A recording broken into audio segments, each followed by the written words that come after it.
great. We was, again, in cloud nine. And one day we took our granddaughter home, and yes, I do have grandkids, 6 of them, if you can believe it or not. And I love being a granddad, by the way. But we took our granddaughter home, and we were sitting at the light, waiting for the light to turn from red to green so that we can go. Well, the person behind us didn't want to wait, and so they ended up running into the side of the car where my wife was at. She was on the passenger side. And from that moment on, our lives changed. She's never been able to work since then. She's had 3 back surgeries, and she's been declared disabled. And now she has to walk with a walker. She has to have assistance now. And so, as you can imagine, that took her to a really, really dark place. Because number one, she was used to being able to work all the time. She's worked all of her life. And so to now have to depend on other people, it was really tough for her. So she had that issue, going against her. And also, she was doing a lot of things. She had goals. And at that point, it seemed to her that all those goals and hopes that she had in place were just disappearing. And so it really, really did take her to a dark place. And at first, I was like, oh, she'll be okay. Now, unlike a lot of people that'll do this family perspective part, I'm a behavior specialist, so that means that I work with students that have behavior issues. A lot of them have the mental health issues, and my job is to get them to where they can function in the regular classroom again, and I'm pretty good at it. And so, I had the experience of working with students at the high school level and middle school level, and middle school was my best. But I had the pleasure of understanding, people that have mental health illnesses. But when my wife was having her problems, I was just, at first I was like, oh man, she'll be okay. I just keep encouraging her. And she would say things, that would kind of throw me off. She would say, I don't know why God still has me here like this. Why didn't he just let me die? I'm like, hey, what are we talking about here? And so she was doing it, and I kind of brushed that off as well. But one day we were on Interstate 75, and she was having another one of those dark moments, and she literally tried to open the door. And I'm doing 80 miles per hour. Police officers, it's too late to get me for that. It's been a long time ago. But I was doing 80 miles per hour, and she opens the door, and I had to pull over, really, really quick. And she was really, really serious.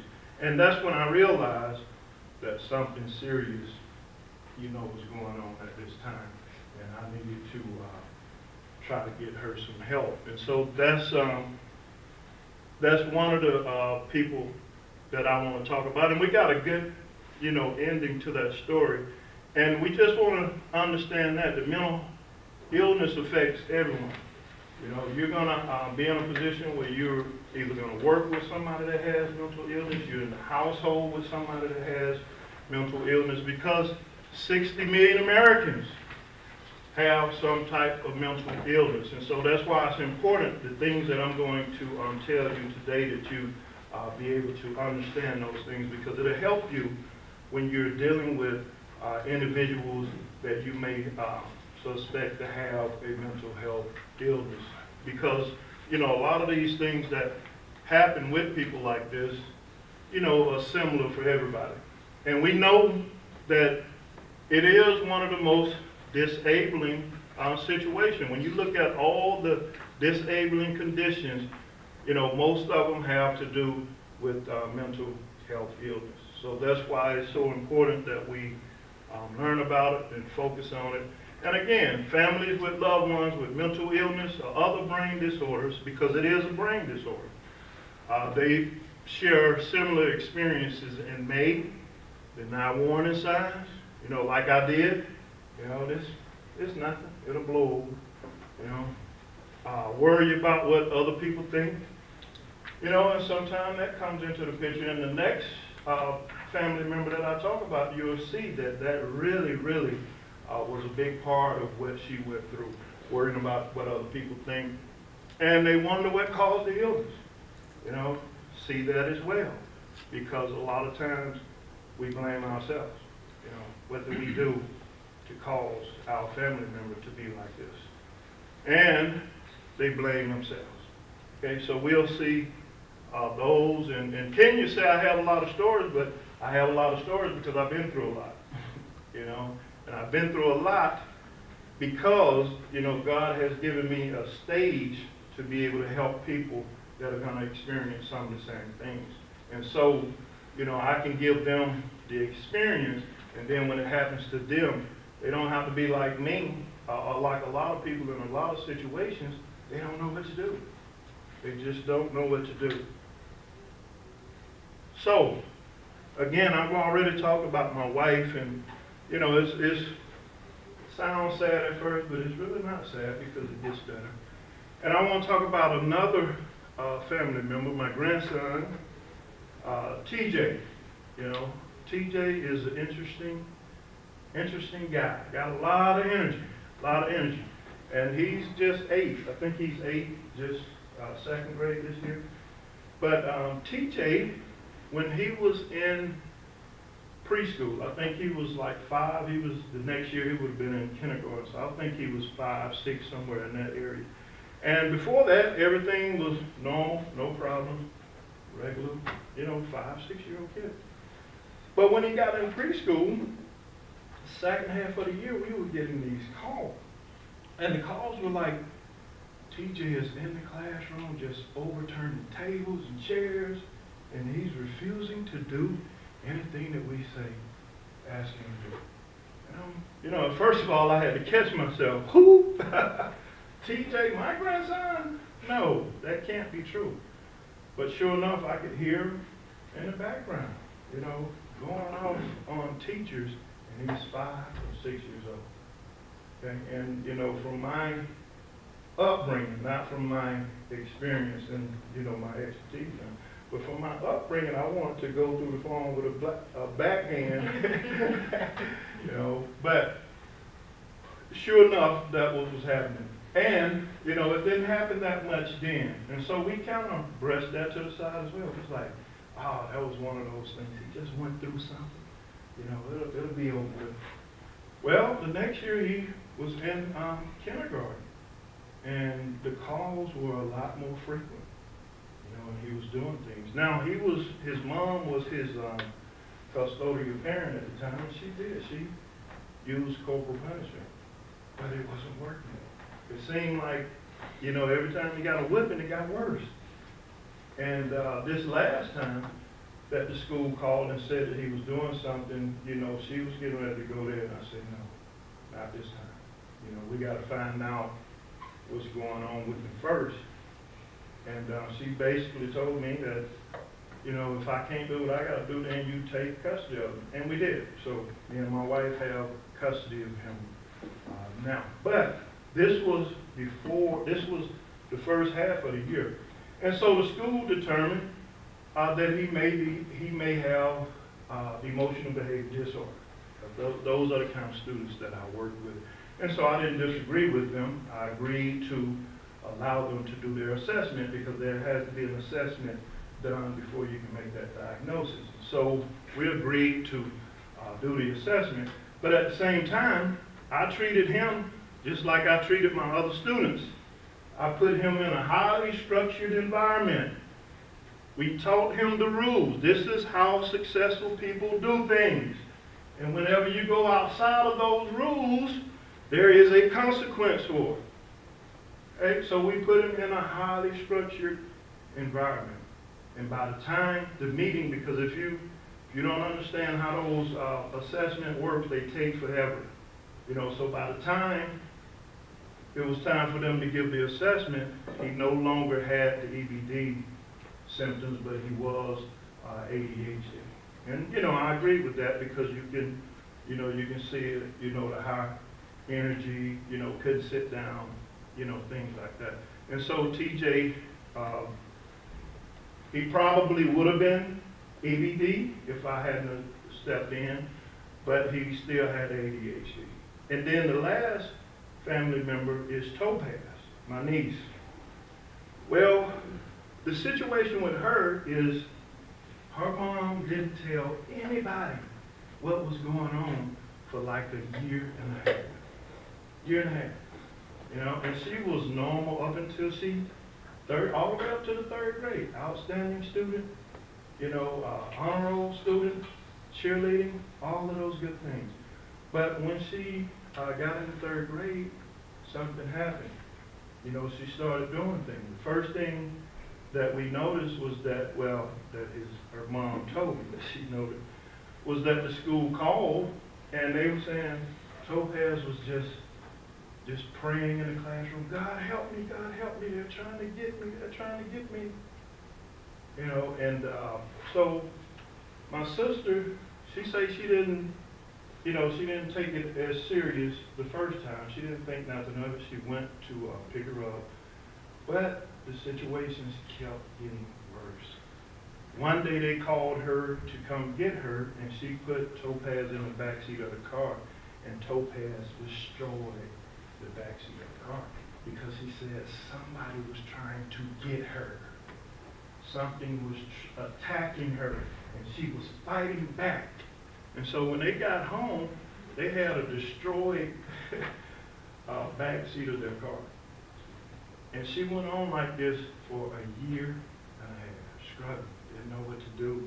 But part of it was that she was afraid. She was concerned about what other people will say because she was known as an outstanding parent as well. She's an educator, you know, so she didn't want everybody to find out that she had a daughter that had something like this going on. Okay? And number 2, she said she prayed and she asked God, why did he punish her? What did she do? What sin did I commit? You know, and so, you know, she had to go through all of those things. And about a year and a half in, they had moved like 3 times because she was putting holes in the walls. She kicked out a window. So after 3 times moving, she finally decided to call me. You know, and I said, no, we have to get her some help. You know, we have to call some professional people in to help her. And this is what she really had to understand, that bad things do happen to good people. You know, it's not something that we do that cause our family members to have a mental health illness. You know, those are things that just happens in life. They do. They happen to the best of us. Right? So it doesn't mean that it's something that you did, and we can't blame ourselves, and that's what she constantly did. That's why it took her so long, you know, to open up. And plus the fact that we come from a family where mental health illness was not discussed. If you was exhibiting signs of somebody with mental health illness, you were either weak-minded or you had a demon that had to be prayed out of you. You know, that's just how we looked at things. Didn't look at it as mental health. You know, didn't look at it as, you know, something might be going on, you know, in their brain. You know, so, and she had to deal with that for a while. And we have to come to terms that life is going to be different. You know, with TJ, me and my wife, we empty nesters. All of our kids are grown. You know, the last one, I got him, he was the star of my basketball team. You know, so we got him in college, and that was it. So it was just us. But we took on this responsibility that we didn't have to because we love our grandson, and we know that he can still be successful. So we had to come to terms that life is going to be a little bit different. Okay? But I look at it like this. We're all going to go through something, especially if you're trying to be successful. I don't care what you're trying to be successful in. It's going to be challenges for you to get to where you want to be. Okay, the road is not going to be easy. There's going to be challenges because I think those challenges help us to realize the strength that we have within. You know, we don't even realize how strong we are until we have to face stuff. You know, and so that's the way I looked at it, but, you know, I had to let her look at it this way. Life is going to be a little bit different. And can't change the illness, but I can change my response to it. And one of the things I teach my students, you know, is we can't change what other people say or do. We can't control that. But we can control how we respond, right? And it's the same thing with mental illness. We can't change the fact that they have mental illness, but we can try to get them the support and help that they need to still continue to be successful. Okay? And I forgot to mention that Topaz was diagnosed with schizoaffective. And that means that she hears voices that nobody else can hear. She sees things that nobody else can see. And so they're always attacking her, and so she's trying to fight back. Okay, so that's one of the diagnoses. She's autistic. She has a little autism as well, but that was the main one that was causing her, you know, to destroy things, and then eventually end up attacking her parents. You know, so schizoaffective. And, you know, the things that I've done again is, you know, I was lucky because I've already worked in that field. Most of the students that come to me, they come to me because nobody else can do anything with them. They're aggressive. Okay? They'll curse you out. They'll turn over tables and chairs. They have to be restrained every now and then. You know, that's how they come to me. And so I was already, you know, trained in how to de-escalate. I was already trained in how to restrain the proper way. You know, so my training gave me all of those things, but my goal was to never have to restrain a student. And I didn't have to do it much. And it's simply because I learned, you know, the triggers that they had. And that's why for people with mental health illnesses, you know, therapy is going to be necessary for a lot of them, because when you go to therapy, you get a chance to learn about those triggers. What are some of the things we talked? Can you know, talk about that earlier? You know, how some of her triggers, you learn what your triggers are, and then you can try to prevent those. You know, you can't prevent all of them, but you can reduce the effects if you know what the things that trigger you. And so I had to do that same thing with my students as well. Okay, and so with my wife, you know, one of the things that we did with her is I had to get her involved, because this is what happens with a lot of people like my wife and her situation. You get to a place where you feel hopeless. You feel like you can't, all those dreams and goals, you know. I was still thriving, but she felt like she couldn't thrive anymore. Okay, so I had to put her in a position where she could realize that she can still be effective and she can still impact the lives of others. And that's where NAMI, like for Kenya said NAMI was a vital part of her recovery. NAMI was a vital part of me helping my wife as well, you know, because it gave her an opportunity to work inside of an organization and be able to help other people. And I can remember when she started back in 2014, the Henry County affiliate was new, it was small. But she got in and she really, really went to work, and she built that affiliate up to where it is now, to where we're getting ready to be our own affiliate. We used to have to be up under the cap because we were so small. But she built it up so much that they're trying to expedite us becoming an affiliate of our own. And not only that, I remember the first NAMI walk, because we have a walk every year to raise money, because a lot of the things that NAMI offer, the education, the training for parents, for family members of people that have mental health illnesses, and even some of the support that they give for people with mental health, they charge nothing for it. You know, so we do the walk every year to raise money. And I remember the first year in Henry County, we raised about $500. This past year, we raised $10,000. You know, and it was all because of the efforts that she put in, because she started to feel like, man, I can help people. You know, and so that's one of the things that I had to. That's one of the things that I had to do with my wife. I had to try to put her in a position where she can be effective. Okay? And part of her treatment was she had to go to therapy.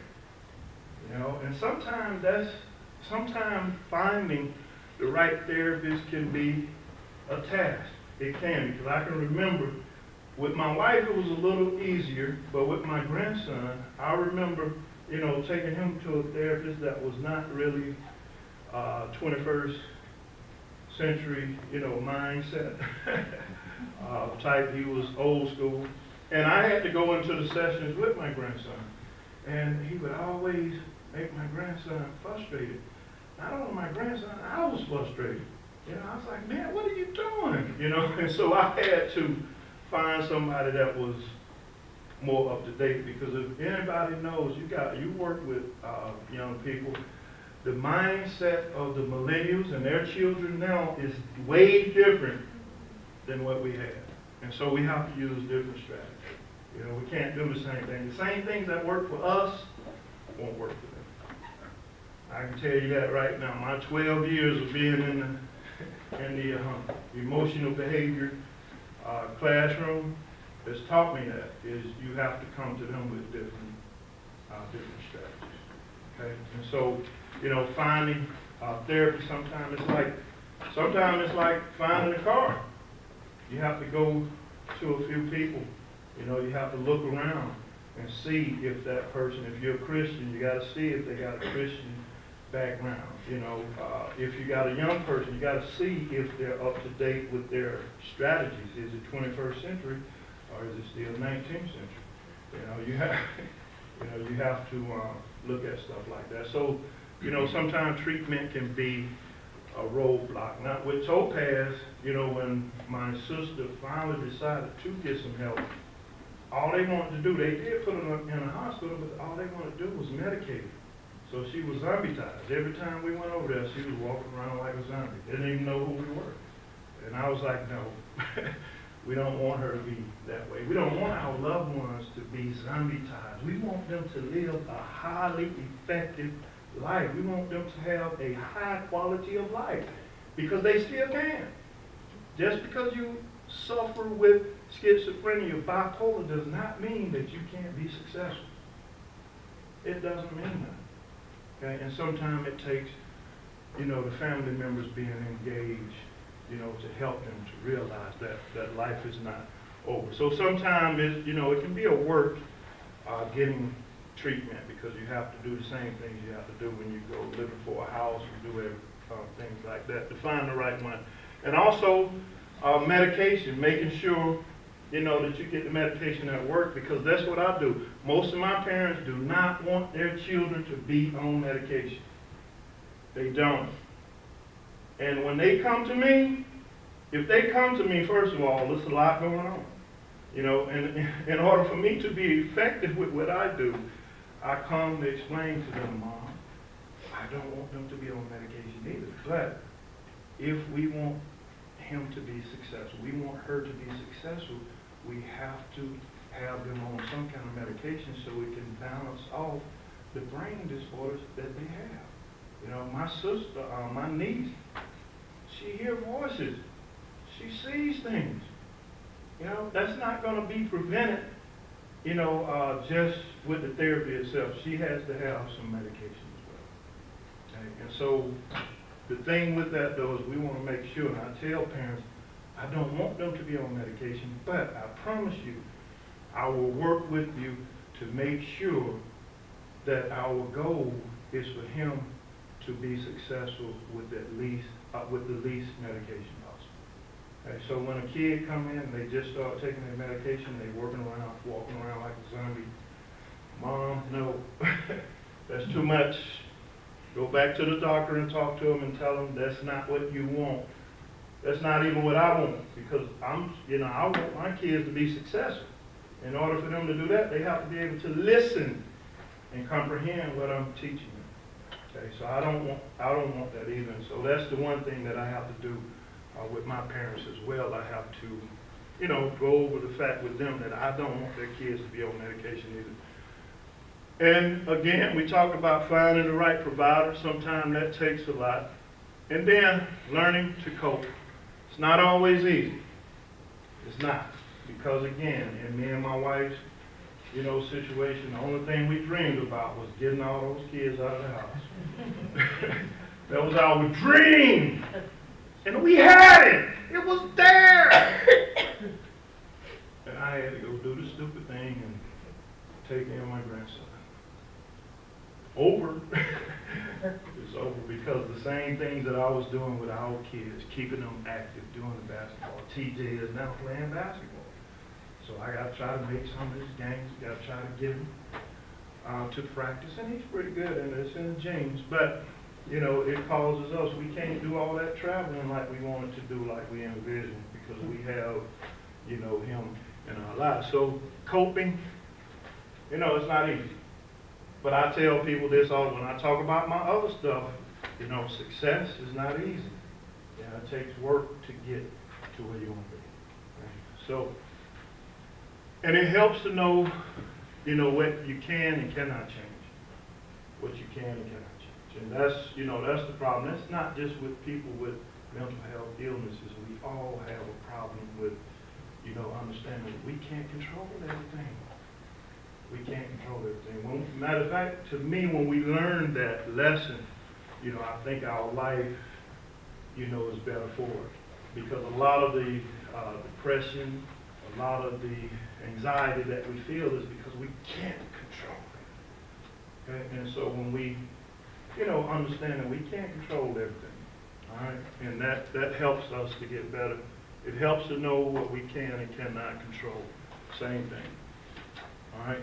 It helps us when we understand. Okay? We can't control the fact that they have mental health illness, but we can help them. We can help them. Okay? Everybody, most of the people that we have in that NAMI group, like Kenya is doing great things. She's gotten herself to where she's working in the office now. My wife is, they are very impressed with my wife, but she's only doing the things that she was doing when she was working in corporate America. Same kind of hard work, but now the work is guided toward helping people. Right? Helping people realize that you still have greatness in you. Okay? You live with a mental health illness, but you still have greatness in you. You just have to get some strategies. You may have to have therapy. You may have to have a little medication, but you still have success in you. Okay, and we talked about this. One of the things that we want to do at NAMI is we want to break the stigma that comes with mental health illness. Just like in my family, we grew up, not recognizing that, mental health illness is real. I had an uncle that committed suicide. And I really believe, with the information that I know now, I really believe we could have saved him. Okay? Because he was just depressed. He was really depressed. And because, we made everybody feel like if they was, to seek help meant that you were crazy. To seek help meant that you was weak. Because we put them in that position, he did not seek for help. And so he ended up hanging himself. And I always think about that. The further I go, in my career, I'm like, if I could just go back. And unfortunately, I can't go back. And so that's the thing that we're trying to break is the stigma, because it really creates discrimination and abuse with individuals that suffer from it. Right? And so we have to learn how to get over that. A lot of my teachers, that's in the school system, once they realize that the kid has emotional behavior disorder, they put that in that back of their brain, and so when I get them to where they can really function, I have to even be careful with the teachers that I put them back in the class with, because some of them just want to get them. They know how to trigger them, and so they'll do that just to get rid of them. Yes, believe it or not, we have teachers that do stuff like that. So I have to be careful. I get to know my teachers because I need to know who am I going to put this kid back in, because I'm going to put them back in the class. Whether they like it or not, he's going to get to where, or she's going to get to where they can get back in that classroom. But I have to be careful. I have to understand the teachers that, you know, are really there, you know, to help the kids, the teachers that are really there because they love working with young people. Those are the teachers that I choose to put my students back in class. Because I don't want to set them up to fail. You know, I want them to be successful because that's what it's all about for me. Okay, and now talk about NAMI, National Alliance on Mental Illness. It's the largest family and consumer grassroots mental health organization in the United States, and it's dedicated to building better lives for millions of Americans affected by mental illness, and it does that by providing free education, support, and advocacy. Hey, just like you're doing here, I've been through a lot of those trainings to get that free certification, and it has helped me in everything else that I do. You know, because I have a contract with Rockdale County Jail to do my rehab program, and the judge actually gives these guys, you know, reduced sentences if they go through the 6-month or 9-month program that I have.